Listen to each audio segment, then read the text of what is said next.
I'm delighted and proud to be here to present to you the Working Mother and Avatar Best Companies for Women in India. Just going to share a few thoughts with you.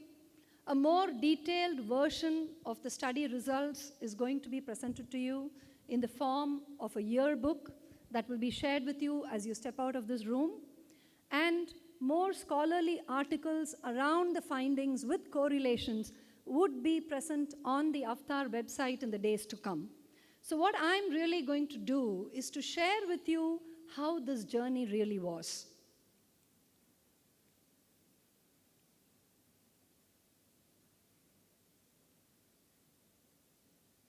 There is a famous saying in Sanskrit which dates back several centuries to the Vedas. It goes this way: Acharyam padamadatte padam sishyaha swamedhaya padam sabrahmacharibhyo padam kalakramenacha. And the meaning is very simple. It says that 1/4 of our learning comes from the teacher. It's formal learning. The second 1/4 comes from self-reflection. It comes from what we basically, when we think about what we have learned and reflect upon it, that forms the second 25% of our learning. The third 25% comes from knowledge sharing with others. And the fourth is a lifelong pursuit of learning. Ladies and gentlemen, what we have actually created today, the Working Mother and Avatar Best Companies for Women in India, is actually a learning platform.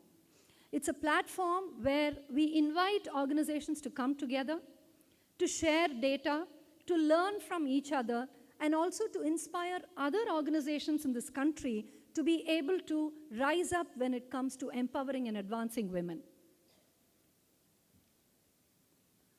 The start of this learning journey actually began about a year ago when Shubha had visited India, and we got into a discussion and we started talking about the way India features when it comes to philosophies of leadership, especially around women's workforce participation. And the discussion went into recognizing who the new Indian woman professional is. Is she the one that's constantly still thinking about, work-life balance? Or is she looking at leadership? Or is she looking at dual career challenges? Is she looking at tackling the triple bastion of marriage, motherhood, and maternity? Who really is she?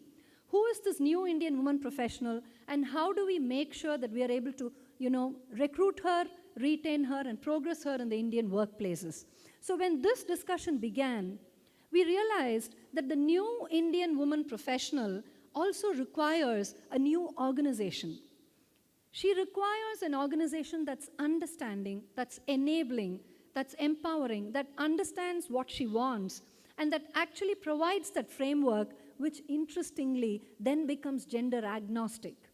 All those policies, those programs, those enablers, those career enablers, which are created in the name of women, then go on to become gender agnostic because everybody benefits. The whole organization benefits out of it.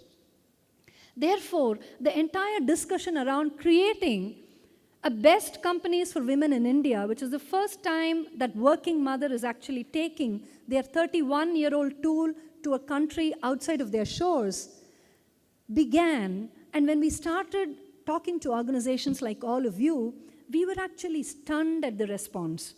We had expected probably, and Shubha had prepared us for it, saying that maybe we would have just 30 or 40 or 50 organizations. We never thought we would have 350 organizations who would generously share their data with us. So when it came to assessing the best 100, that itself was a fantastic challenge for us. We employed the absolute latest of analytics